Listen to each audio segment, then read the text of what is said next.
మీ అందరికీ ప్రభువైన యేసుక్రీస్తు వారి నామమున శుభాభివందనాలు తెలియపరుస్తున్నాం. ఈ సమయంలో దేవుడు ఇచ్చినటువంటి ఓ చక్కటి శ్రేష్టమైన మాటను జ్ఞాపకం చేసుకుందామండి. ఎఫెసీయులకు రాసిన పత్రిక 4వ అధ్యాయము 29వ వచనం.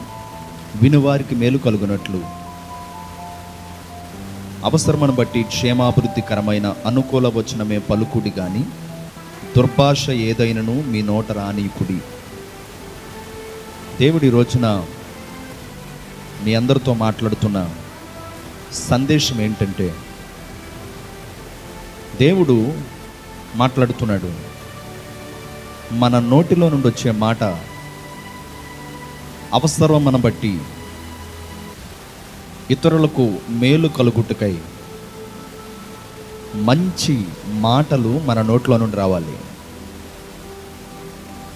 దేవుడిచ్చినటువంటి నోరు, దేవుడిచ్చినటువంటి స్వరం, ప్రియమైన దేవుని బిడ్డలారా, మన నోటి నుండి దుర్భాష ఏదైనా రాకుండా మన నోటిని మనం కాచుకోవాలని వాక్యం సెలవిస్తుంది.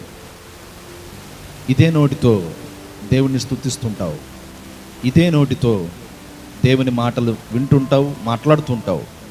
ఇదే నోటితో దేవుని గురించి ఇతరులకు సువార్తను ప్రకటిస్తూ ఉంటావు. ఇదే నోటితో దేవుణ్ణి స్తుతిస్తూ, ఆరాధిస్తూ, పాటలు పాడుతూ దేవుణ్ణి మహిమపరుస్తూ ఉంటావు. అలాగే ఇదే నోటితో లోక సంబంధమైన మాటలు, దుర్భాషలు, బూతులు, ప్రియమైన దేవుని బిడ్డలారా, శరీర సంబంధమైన మాటలు ఇదే నోటితో మాట్లాడుతున్నావు.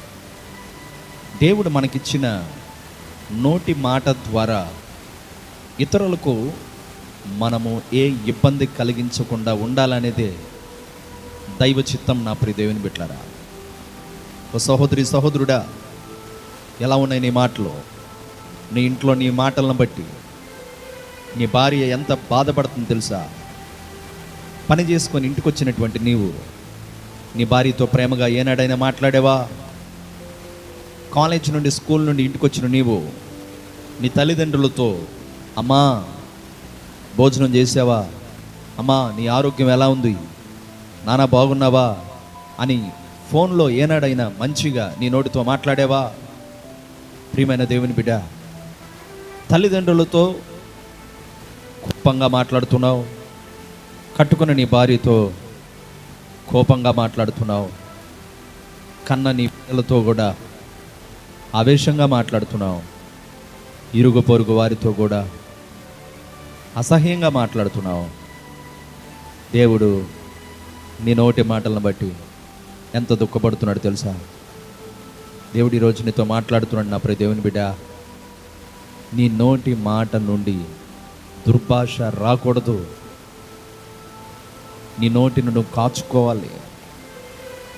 నువ్వు దేవుని మందిరానికి వెళ్ళే విశ్వాసమైతే నీ నోటును కాచుకో. సహోదరి, సహోదరుడా, కాలేజీలో నీ నోటిని కాచుకో, ఫ్యాక్టరీలో నీ నోటిని కాచుకో, కూలి పని చేసే చోట నీ నోటిని కాచుకో, సంఘంలో ఉన్నప్పుడు నీ నోటిని కాచుకో.